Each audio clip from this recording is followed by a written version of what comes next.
Hey everyone, welcome to the Our Anime Podcast. I'm a dude, we got a Smurf here, we got some bacon, we got a Russian. Introduce yourself, guys. Bacon, you first. First of all, it's not some bacon, it's a ton of bacon. And I have cholesterol problems, that's why I watch anime.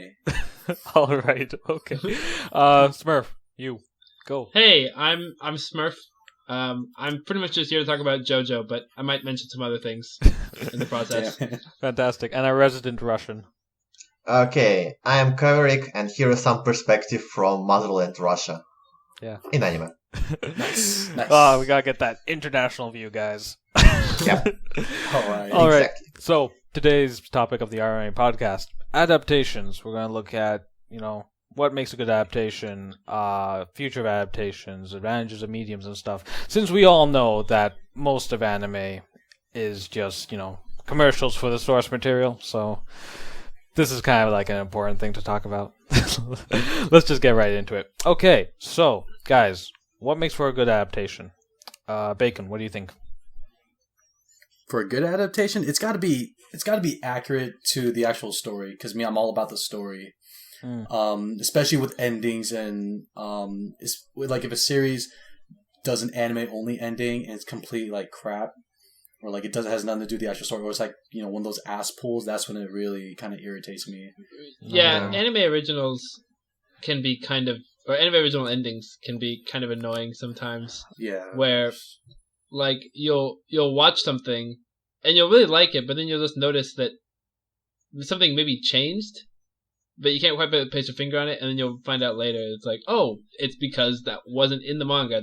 The original author had nothing to do with that. Yeah, sometimes it's good, sometimes it's not very good, and people hate the series because of it.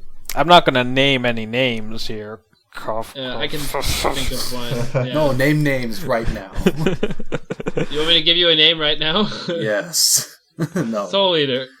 Oh, snap. Ooh, oh yeah, you're right. Soul Eater had an anime original ending that I didn't like that much. We're not gonna spoil it now, but no, yeah, I'm not gonna spoil anything. It was very brave of them to do that, though. Oh, that's disappointing.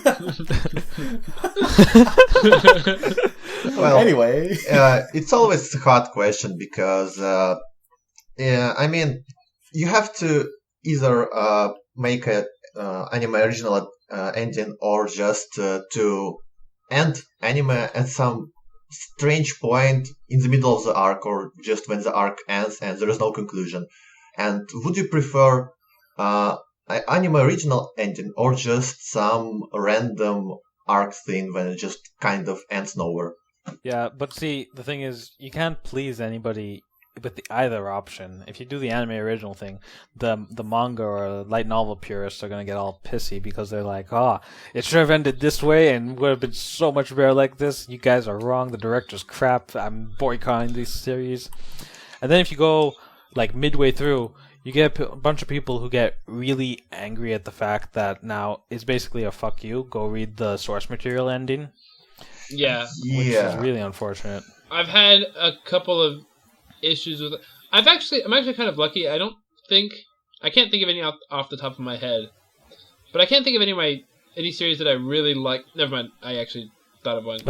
I was really, really into No Game No Life, and I don't like they have an open ending that's just go read the books. Yeah. I thought the ending of No Game No Life was kind of fine. What irritated me a lot was the ending of Rock no Yusha, which was actually just read the source material, and that's all.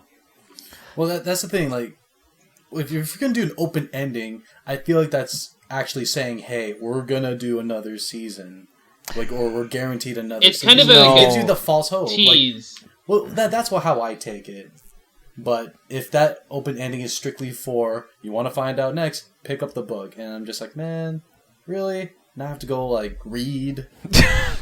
Oh yeah, I'm not against reading. I'm not against reading, but reading is hard. I know. How do you read the subtitles then? I speak. Can we go on, please? Oh man, that's amazing. I watch it dubbed. What are you talking about? Speaking Nipponese. Okay, so aside from in terms of what they cover and what they adapt, what else makes for a good adaptation? Maybe does it matter if it's like Madhouse where they go shot for shot with panel for panel in the manga? I like panel for panel from manga. The thing is, you wouldn't know not unless you actually did read the manga. Like, I would need someone to tell me saying, hey, that scene you just saw is actually shot for shot in the manga. Then that's when I'd look it up. But, I don't know, if it looks good to me, then it looks great. But unless someone tells me that it's perfectly adapted, then I'd be like, oh, that's cool. That's a nice piece of information. But I wouldn't go as far as trying to research that. What I did, because, as you guys know, and as some people listening to this may know, I'm a very big JoJo's Bizarre Adventure fan. Oh, really? Whoa! Didn't even know. I didn't Wow, know. you didn't know? Oh, really? Yeah. There is one scene at like episode 11, or I think it's episode 11, that I really love, and I've watched the clip of it on YouTube dozens of times.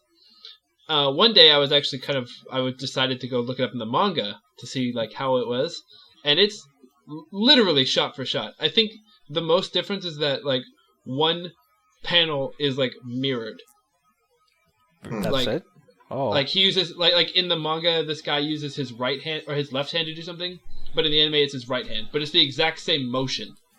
Oh, that's pretty cool. And That's cool. I was Cool. like, Yeah. that is an insane like. I was blown away when I saw that. Yeah, it's a great attention to details. Unintended pun, if you guys know what scene I'm talking about. I'm so lost. Don't worry. Don't worry. It's just memes, guys. Don't worry. Stop it.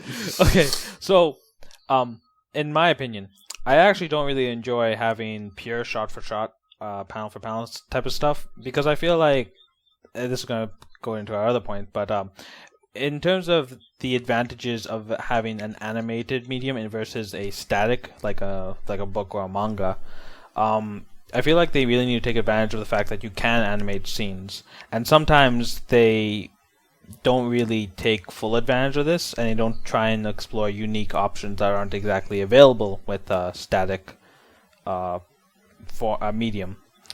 I mean, we all know Madhouse is basically like the king when it comes to adaptations, at least it's in the anime community, because they go like, oh, it's Madhouse, they're gonna do it exactly as it is in the book, oh, I'm so hyped now. But on the other hand, I kind of go like, because I'm always looking forward to something new that I haven't seen before, and most people who get hyped for it have read the source material, so they know what they're expecting. All it ends up being is eye candy for them. Which is, it's fine, but... Well, I've never been on the other side of that. I usually start from an anime, and I'm just like, oh, I'm going to read the manga since everyone says it's so great. But I've never been the other side where I read a manga, and I'm psyched up to see the adaptation of it. I want to be like that, but first of all, I have to read more manga and hope that one of the series gets... You have to become more of a weeb. I'm kind of in the same boat. I haven't actually... I'm like in a kind of like in the middle right now, because... The only manga I've really read are Attack on Titan and JoJo, and while I've read both of them after where their current animes are at. I've finished up to? Oh, okay. So like the first season of Attack on Titan ended, and then I picked up the manga, or the latest part of JoJo ended, and then I picked up the manga. So I haven't actually read anything prior to being animated yet. But you will be. Both of the next parts have been announced, and I'm really looking forward to seeing parts animated, but I haven't actually experienced that yet. Oh, it's gonna be adapted. Okay, I see. And I think I don't mind it when there is a panel-by-panel adaptation, but what's the most important thing to me is it has to retain somehow spirit of the manga or just of the visual novel or light novel. Right. It's kind of hard to say, to put it in words, but you have to get the main idea what the author wants to get to his readers or something like that. And at the same time, the director and the anime studio has to offer something new upon that and just to adapt it at the same time retaining spirit but adding something else. For my example is Sanra Subo Sensei, my favorite anime and my favorite manga, and it had the same spirit, and it also had these shaft quirks that made the anime just a whole new experience where it just was so fun to watch, and it made the source material even more enjoyable after that. See, that's when you're really enjoying a series, if you can enjoy both mediums. Like Yeah. That's being a true fan of, like, in general, for the franchise. Or maybe, it was just pretty good. Or maybe you just don't know about the secret, light novel series that secretly spawned from that's actually really shitty, but you don't know about it because there's no English translation available. Yeah, exactly. Oh god, that happens all the time to me. I hate it. I just absolutely hate it. It's terrible, guys. Why do I suffer like this? So sad, Oh. so sad.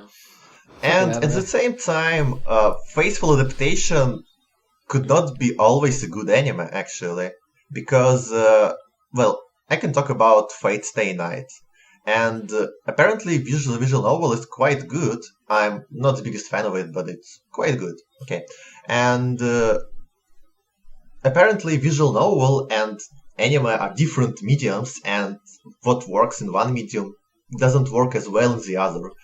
So while you're reading the visual novel, your time doesn't matter. You're just reading all these long dialogues of, for example, Archer or Shiro, and it's okay, it's fine. But in the anime, it's somehow tiresome and tedious when they talk about it for like several episodes straight. You Yeah. just kind of don't feel like it. Yeah, no, that's that's one of the advantages of visual novel medium, but in comparison to the anime, you're limited in your time.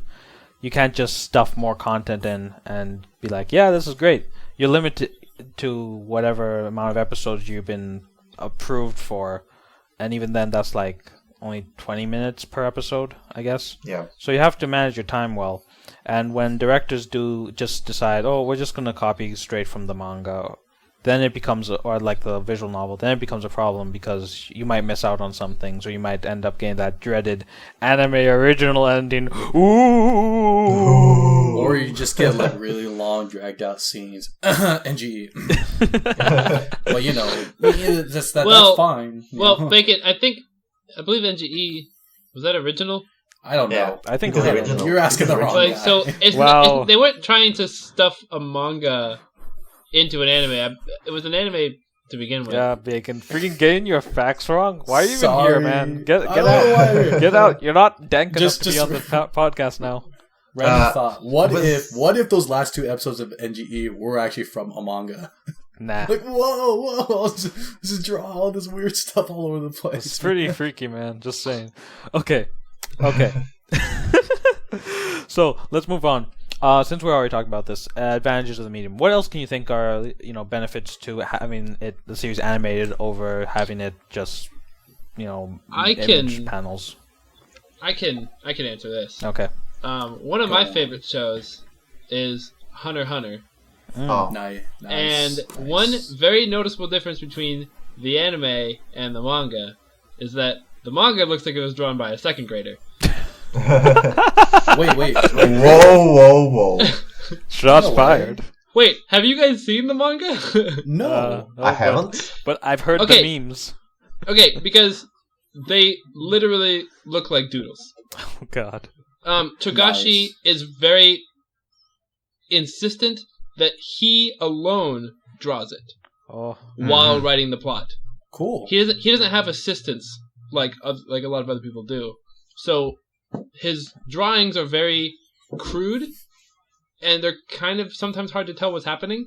Whereas the Madhouse anime really took that world that he came up with and gave it a good visual to go along with the He good brought story. it to life, or they brought Yeah, it to life. he did. They did bring it to life, and I think that it works better as an anime because of that. Mm. Because it's so colorful and it's so well animated. So And they so go. happy, or so we think. So they go from like stick figures to like full They're drawn not- Mona they're Lisa not like type of stuff. stick figures, but they're like You're just being mean. Like, you're just trying to give No. us a visual. Like, well, no, they look like something you would draw in a notebook when you're bored in class. Oh, Oh, okay. so penises? Yes. Oh, could you imagine Hunter x Hunter? The whole thing is just penises fighting each other. Oh, the phallic battles that will be had. Oh, use your nen. You see it like growing. Like, whoa, Jesus. And then you call it one of the best manga in the history, okay? Yeah, there you go. Oh my god. Okay, so So what you're saying, Smurf, is that the Madhouse took the best from the manga and just kind of added something else, right? Yeah. They took the I consider it to be a pretty incredible story and plot and characters, and they basically just gave it what it was missing, which was good visuals. Oh, okay, that's pretty good. So I think that sometimes, unfortunately, some series can't be fully adapted properly. Like, especially with light novels. A ton of light novels try and get away with the whole, like, internal monologue deal from their main characters, but that never really translates well to an animated medium. I'm just gonna trigger everone. Oragaru!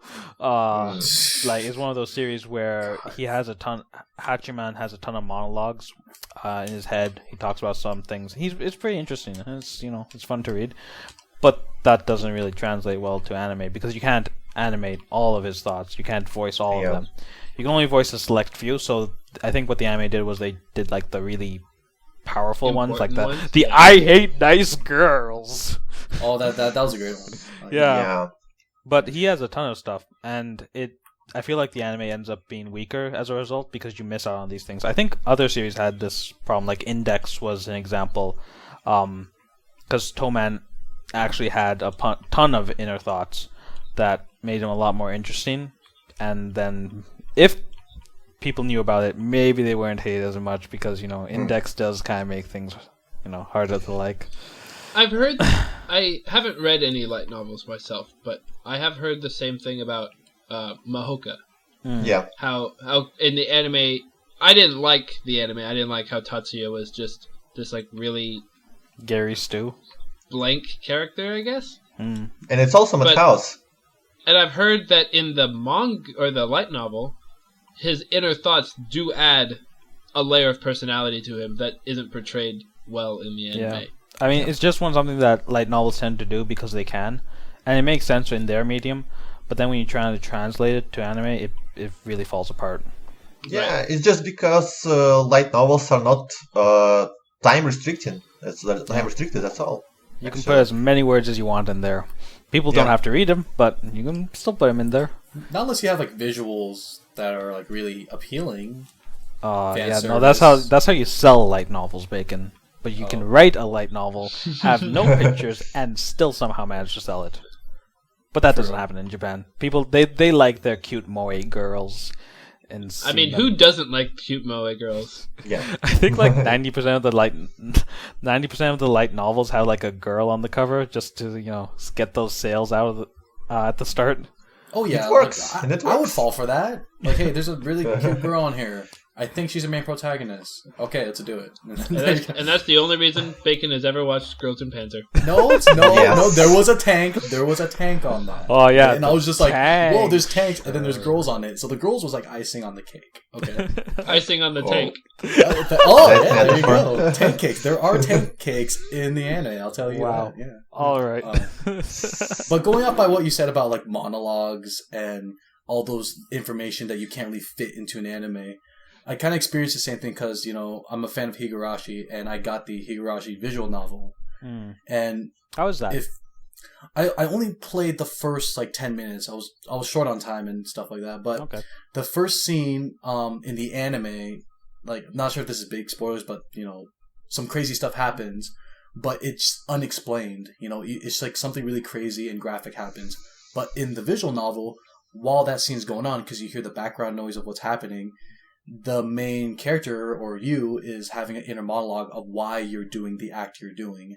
And it gets really deep. And I was like, whoa, dude, I missed out on all this emotion in the anime. And so I'm glad I'm playing the visual now, because now I'm getting so much more out of the actual franchise. You're getting more, background information.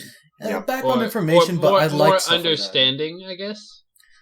Yeah, understanding too, but the main character was having kind of a conflict in his head, and I like stuff like that where people are trying to figure out why they're doing what they're doing instead of just because in the anime it's like very clear why he was doing this terrible act, but now there's more detail, and I like details like that. Okay, That's cool.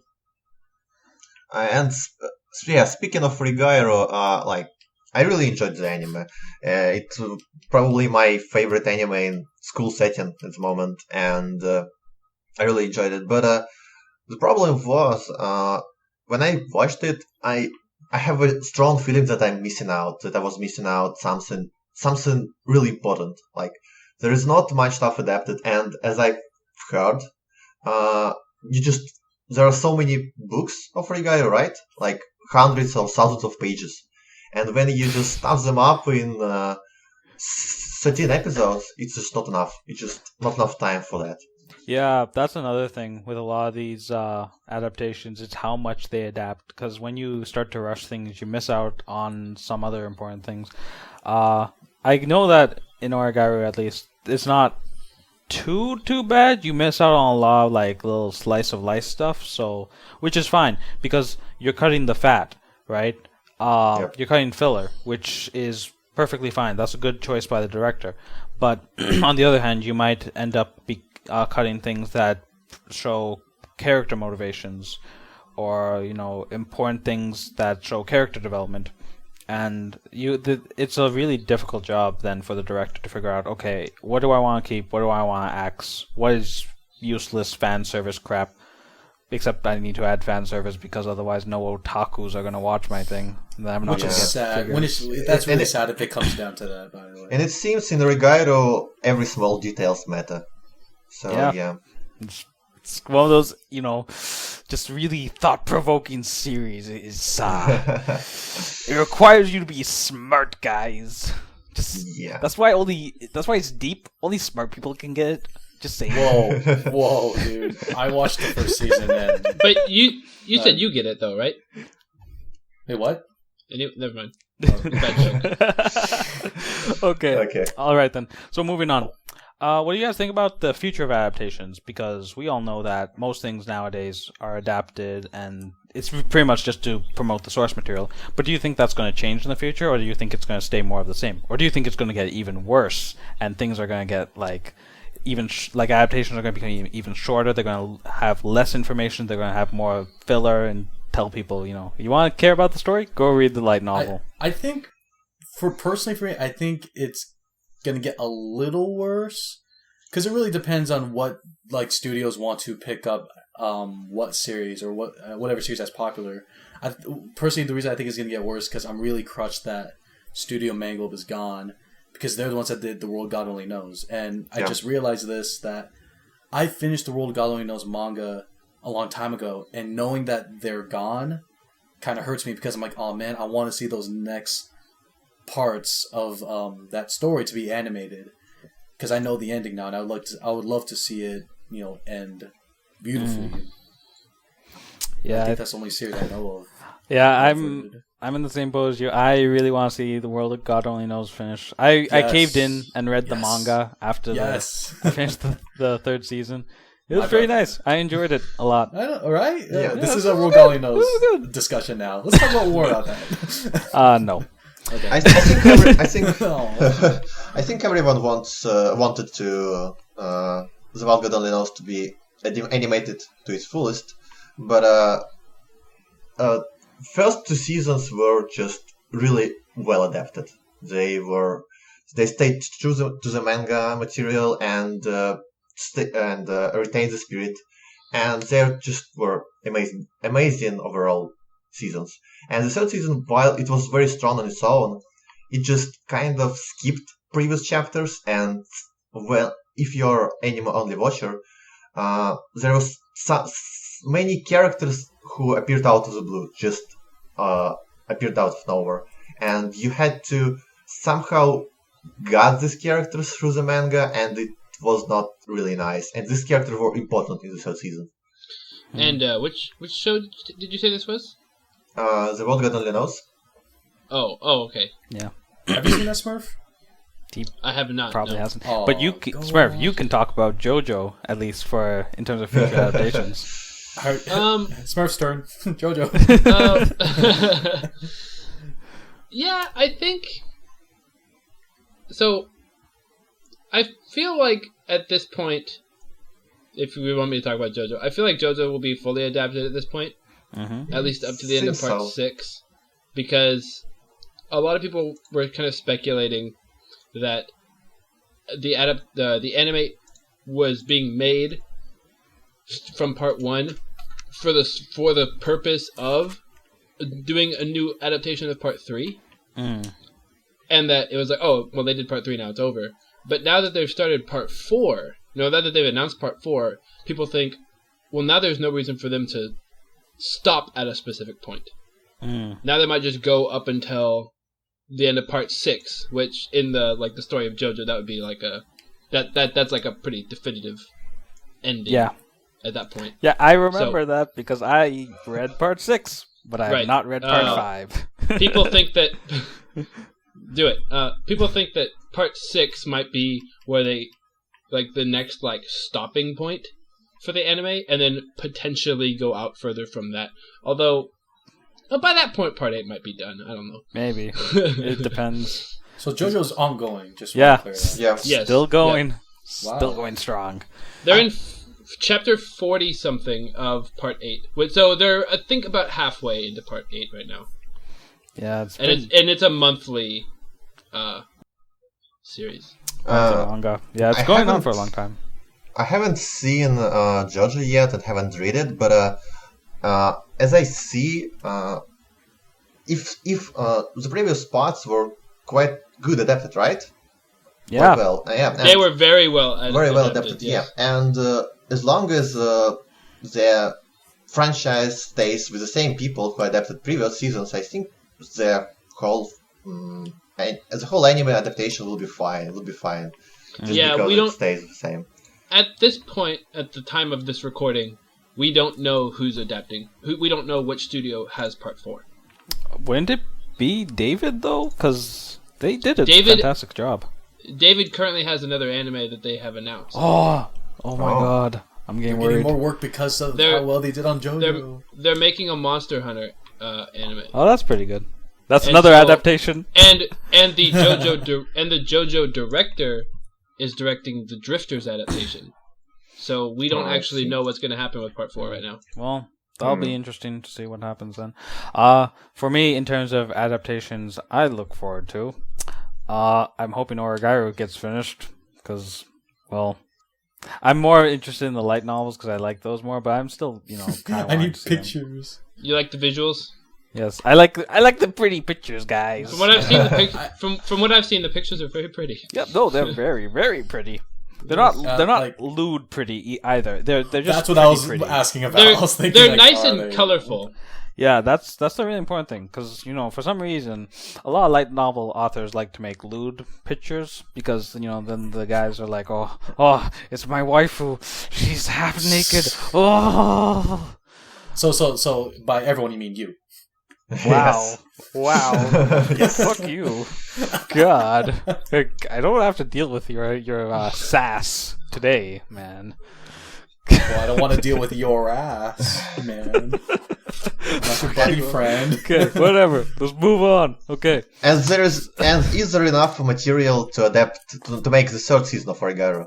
No, there isn't. If there's a 3rd season, it'd probably either be a really short thing or a movie. Because he's almost done. So, and other than that, the only other series that I actually really care about that I want to see get adapted because I actually read a lot of manga now.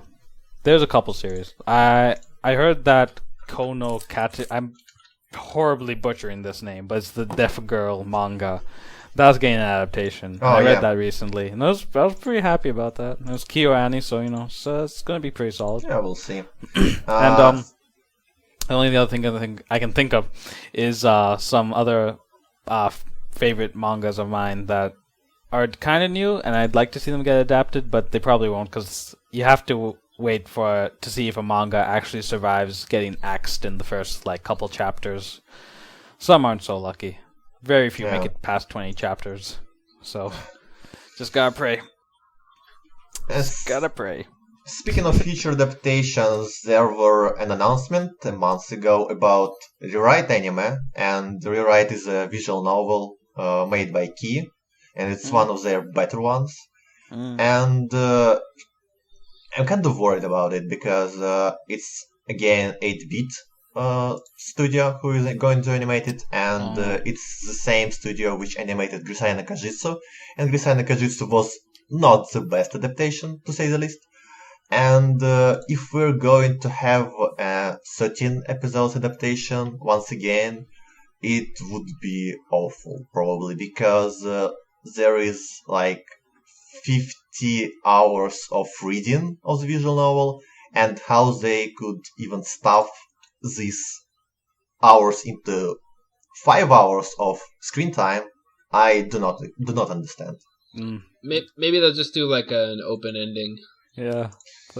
Although with a visual novel, an open ending would be a bit more annoying, I think, because at least with a light novel or a manga, you can pick up where it ended. With a visual novel, you'd have to play through that again, right? It kind of has different routes, and adapting all at the same time would be rather hard. It would I see what you're saying. Yeah, it would be either really awkward, and from the narrative point of view, just how could you even mangle all these all these plot lines together? It would be just trash. And if you adapt them one by one, it would be also quite difficult. And the visual novel is just really hard to adapt like that. So yeah, visual novels, you brought up a good point. The fact that they have multiple routes is a big deal because the director has to choose which route am I going to animate. Because unfortunately, you can only animate one route. I know a lot of people had beef with what's it called? The anime with Juicy Yuji in it. Grisai no Kajitsu. Called. Grisai no Kajitsu. But yeah, that one, it's like the fruit of Grisha. Yeah, that's it. They did some stuff where I guess they kind of briefly went over like a lot of different routes, and I hope I'm not wrong on this. Someone can correct me later. You just say, "Fuck you, random dude, man. You're shit. You're a shitty poopy head." But oh no, don't put yourself down. So sometimes the director has to choose which route they want to animate, or they might get into a problem where they try and merge them all and it becomes messy, or maybe they animate the route that fans don't want to see. So that's also an option. Or in the rare cases, they animate the bad ending. I think School Days did that, didn't it? Like maybe they pick their favorite route and they just do that. Yeah. And even if they're a little bit, even if it's a controversial one, they're just like, well, I like it, so we're doing that. Well, that's the thing. That's what Higurashi did. Like, they did multiple endings in quotations. Like, they did arcs, and each arc was like a different ending, right? Pretty much. Yeah, I like to call them arcs too. But it's really difficult to do that because like you said, there'll be multiple endings, the bad end, a good end. I would like bad ends because I like bad endings now and then. You know, good endings I'm sick of. Give me more tragedies. God, I just want to see the main protagonist like dump the girl and go for the childhood friend. Just imagine that. I want the trap to win. Let's go. Let's go. I want to see that great butt sex.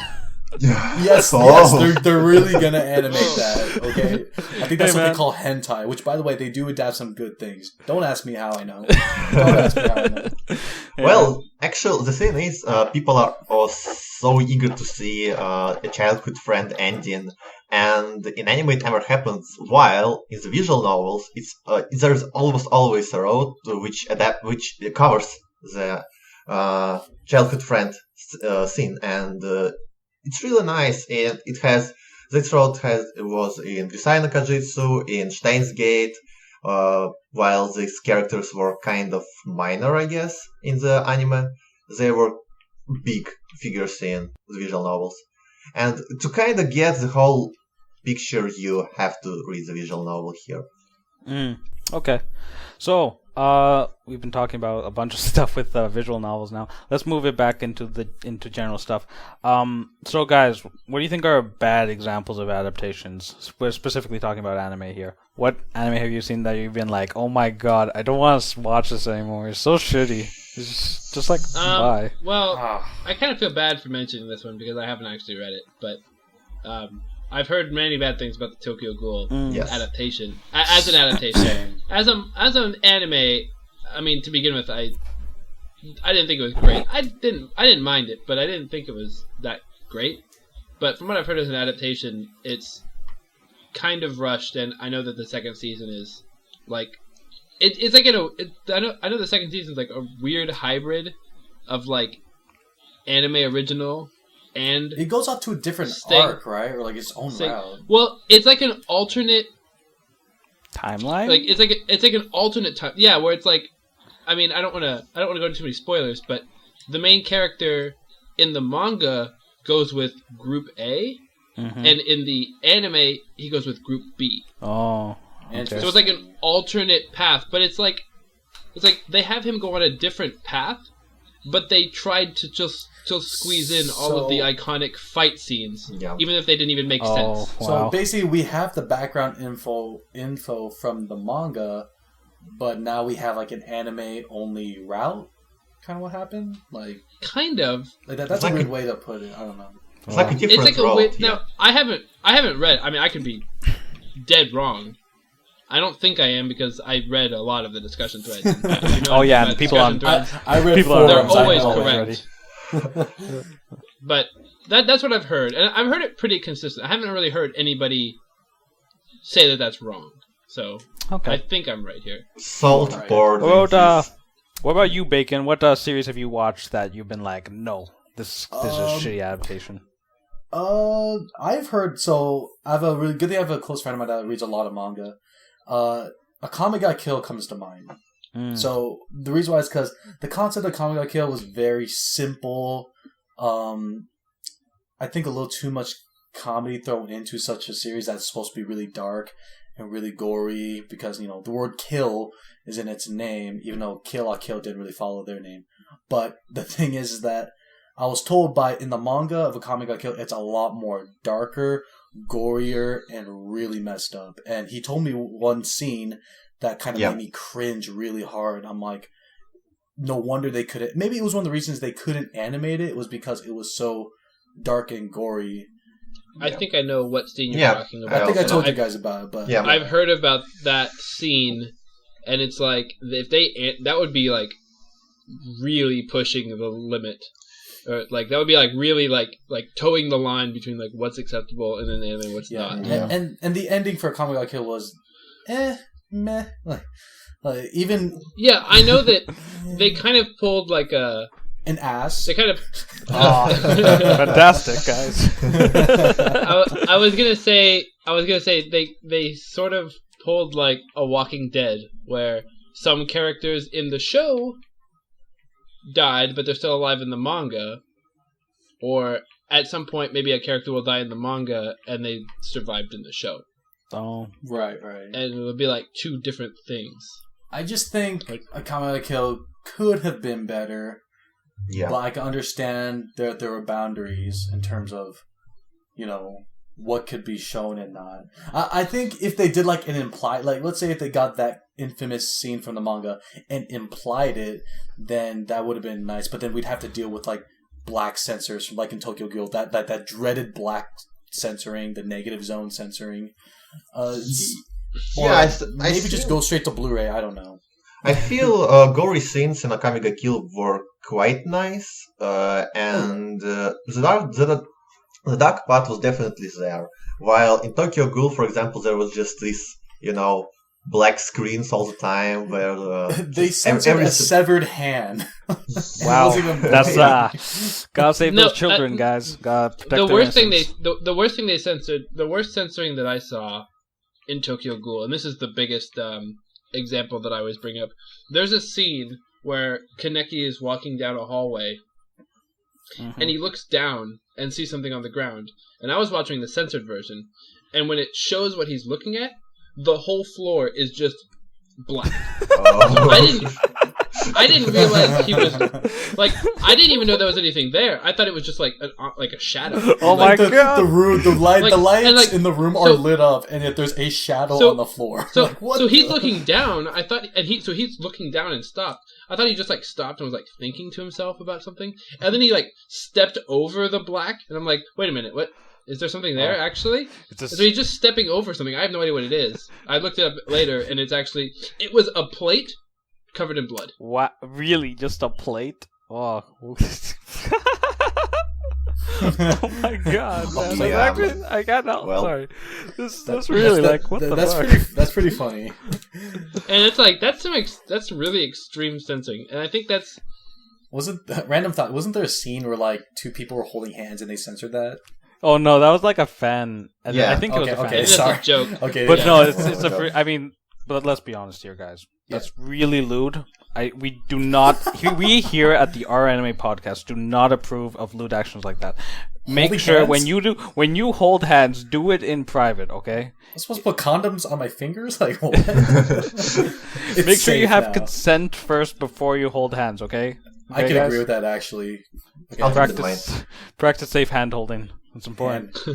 Practice You can safe get pregnant hands. from holding hands. You Oh know? my god! I mean, don't you remember that scene in Clannad where they hold hands and then she has a baby? Like- Whoa! Spoilers, Yeah. man. I'm just kidding. I think everyone yeah. knows that they have a kid. Yes. Yep. Oh yeah. But yeah, let's bring it back away from censoring. So yes, speaking of bad adaptations, once again, I want to bring up once again Designer Kajitsu, and I have seen the anime before. I read the visual novel, and while the anime was kind of bad, even if you didn't read the source material, haven't read the source materials, no matter how subpar anime was, it still promoted source material nicely and effectively. All that took the adaptation is just to look pretty and intrigue enough, just so you can think about it like, oh well, it's an interesting show, and I guess the source material even is more interesting, and it's all it took. I was hooked and decided to read the visual novel, and I guess kind of advertisement worked for me, and I read the visual novel. It really didn't even depend on the fact that the anime was fucking horrible. Ouch! Being stern now. Brutal. Fucking horrible. Oh god. That's kind of true. So, I think for me, when I think of a bad example of an adaptation, I kind of tend to think. Well, no, it depends on the show itself. A lot of the source material itself can be pretty bad. Very rarely do I feel like it probably was executed better in like the source material. That maybe at most I'll feel like one or two scenes are like, they could have done this better, but because people tend to stick close to the manga, and I haven't actually read and watched the source and its adaptation, like Tokyo Ghoul or like Agame Ga Kill, that everyone knows about. In terms of this adaptation was horrible, so I can't really say that much. I can say though, like I'm pissed about Madhouse adaptations, but that's gonna get me downvoted on our anime, downvoted, reported for hating Madhouse. America. No. Permabanned. Well, if the source material is terrible, you don't even know if it's terrible because it does not get translated. Depends. Sometimes you can tell like this is probably shitty source material. Like I watch an anime. I don't even know what the name is. I'm not even going to try and pronounce it. It was a girl. She was into her brother and she wanted to bang him every single day. Orimo? Or emo? No, not Orimo. It was like Oni-ai or something like that. It's a really I'm going to say obscure, but there's a lot of like. Funny how me and Smurf knew. Just throw that out there. Like, yeah, I know what you mean. Yeah, but no. I haven't actually seen Emo. I want to point that out to everybody here. Anyways, Interesting. the show. I don't have a cis complex. Oh, okay. Hard to believe. So on Onii, the source material is a light novel. I know that 95% of light novels in Japan are pretty shit. Like, they're written horribly. They might have decent ideas, but they're written by, like, someone from kindergarten, okay?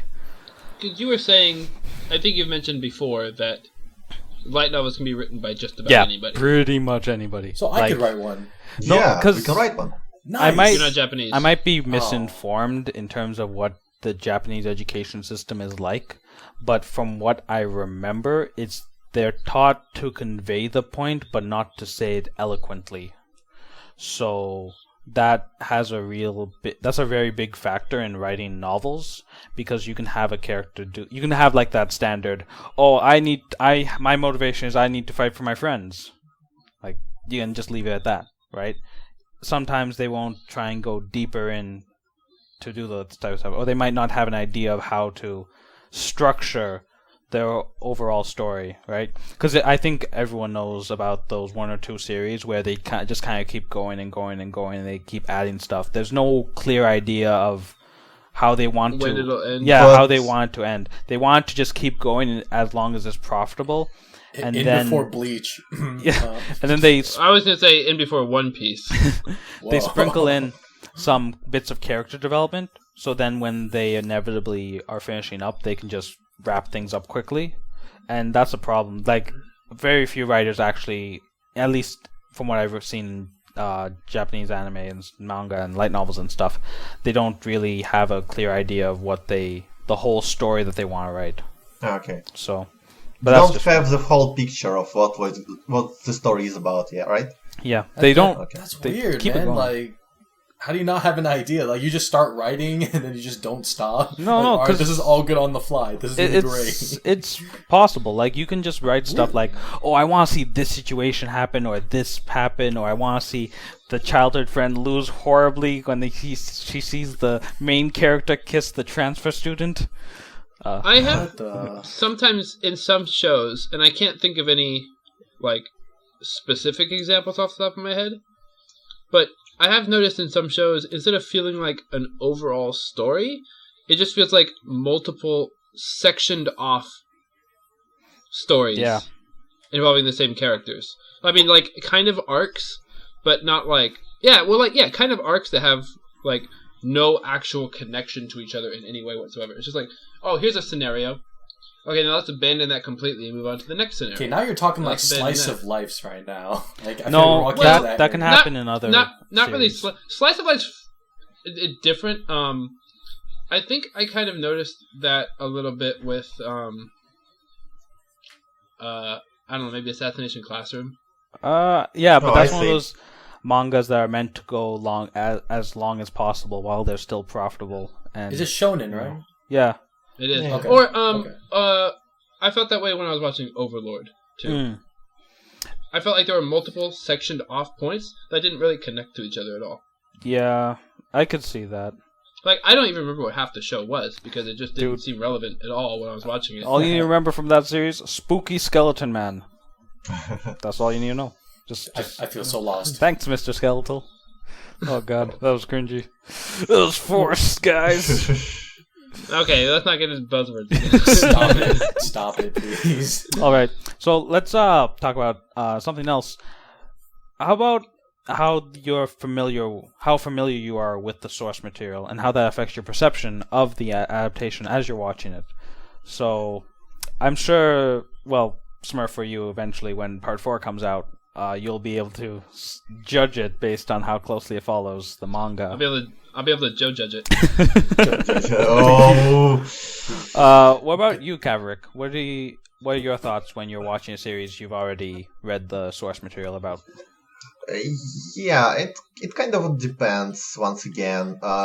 Well, for example, once again, Fate Stay Night. I read the source material before Unlimited Blade Works Strike was here, and I kind of enjoyed the series a lot because all these scenes were animated, and Ufotable just had unlimited budget, and it was really nice to see all these fights animated. they made Rin super cute, unbelievably cute. And that was the whole point. I enjoyed it because I saw these scenes animated.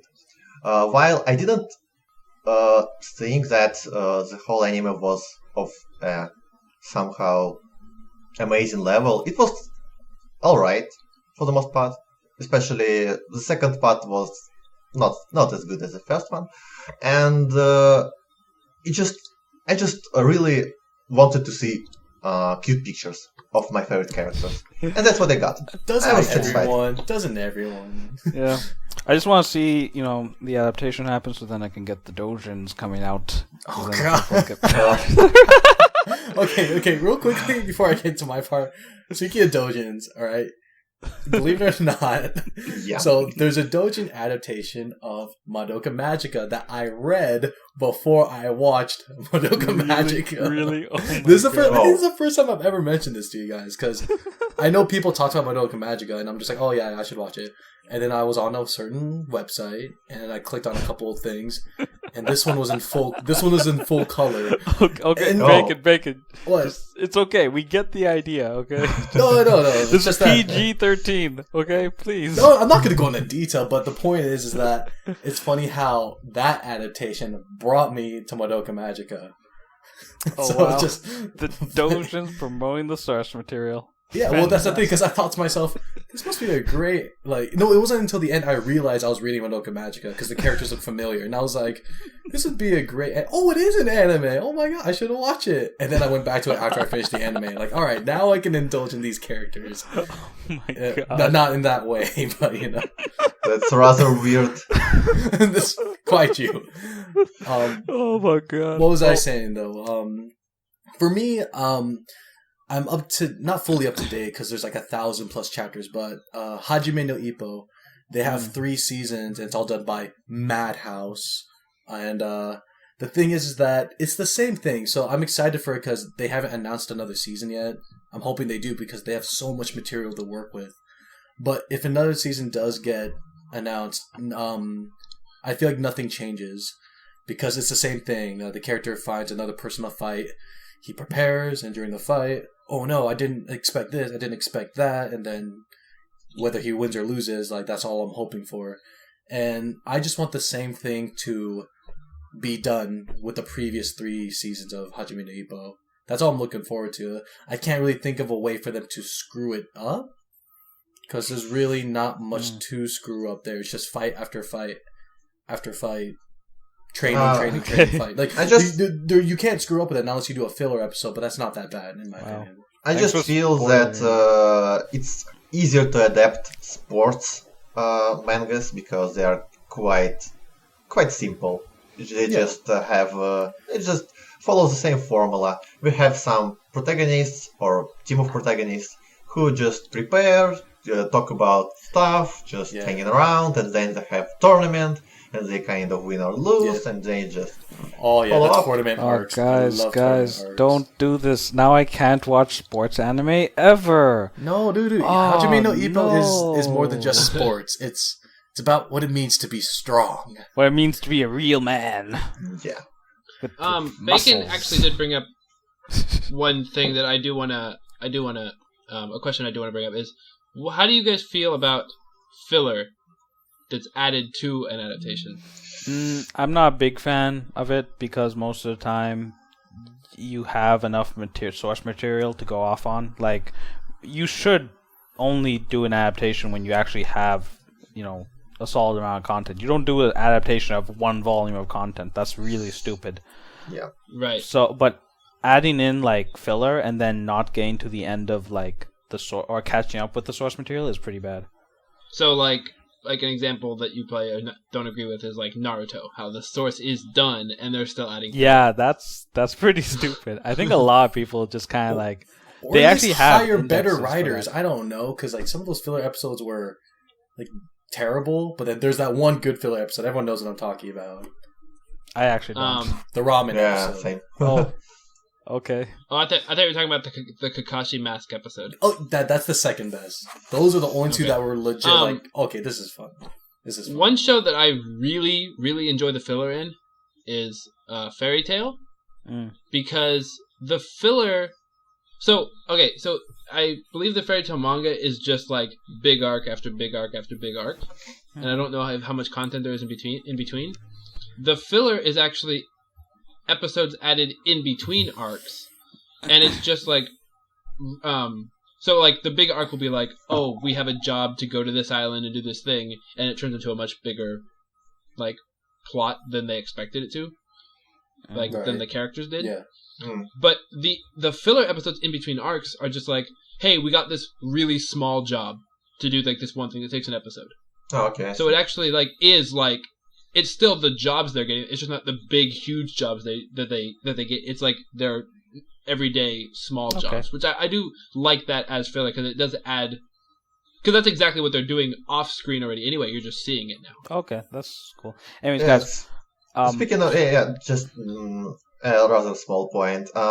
Speaking of fillers, there is a great anime named Gintama, and there are some fillers in it, of course, and they are so on point and so meta. They are very well integrated into the whole series because there are so many jokes that just breaks the fourth wall, and they seem nice. They seem appropriate, and I just want to give props to Sunrise for animating those, and Gintama is just like a franchise on its own now. It can do stuff whatever it wants because the fan base is so huge, and it could tolerate everything that Sunrise adapts.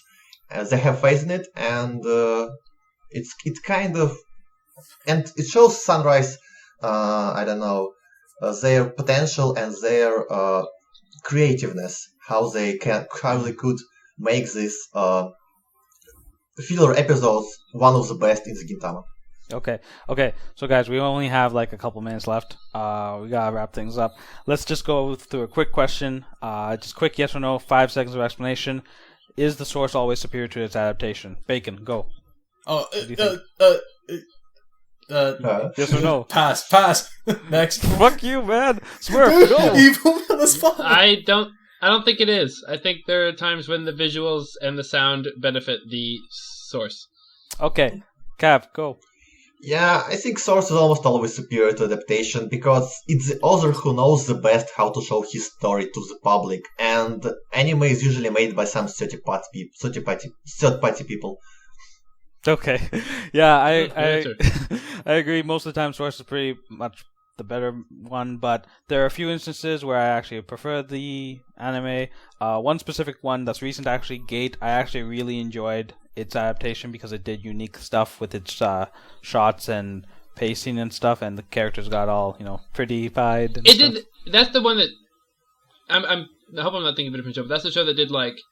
It would have like multiple like screens at the same time. That was interesting.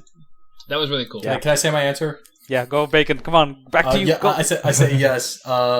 Source is always better because we get all the details and all the other things that we want to know as fans of the franchise. Ah, fantastic. Okay, Phew. so that was like a speed run. Like go, oh god. You did well. yeah, we gotta wrap things up. People, I don't even know if people made it this far, man. Could you imagine the whole 15 people that are here now? When this podcast gets adapted into an anime, then that's gonna be then great. maybe then they'll get to the end. If it's getting adapted, I only demand the best voice actors for me. And Okay, you can have Steve Bloom. You can have on Steve Bloom for dub. You can have Matsuoka. I don't know who that is, but okay. I call dibs on Hanakawa. Yes. He played he played Kirito. Oh yeah, I need that. Oh, God. Kirito voice. Oh my god. I got dibs on the voice actor that does Pikachu's voice. Oh, perfect. I don't even know who that is. I don't know either. All I know I it's don't know amazing. Okay. All right, So guys. we should. Yeah. Okay, so we're wrapping things up. So if you want to join in the discussion, leave a comment. Tell us what you thought of the podcast. We're always looking for feedback. Yeah, I respond to a lot of comments. Yeah, I don't. we care. We care about your shit opinions. Don't worry. We care a lot. No, I just want that sweet karma. That's why I answer. Gotta get them upwards, guys. I know, man. Like, who knows how much internet points I can get, then I'll get something. Like money. internet Yeah. money. Redeem it for, self-esteem. Get myself a body pillow with all that karma, Oh god. Okay. We're going too far. We're ending this now. Okay. We'll see you later, guys. All right. Bye. Bye. Bye, Bye, guys. everyone. Love you. Okay, we're done.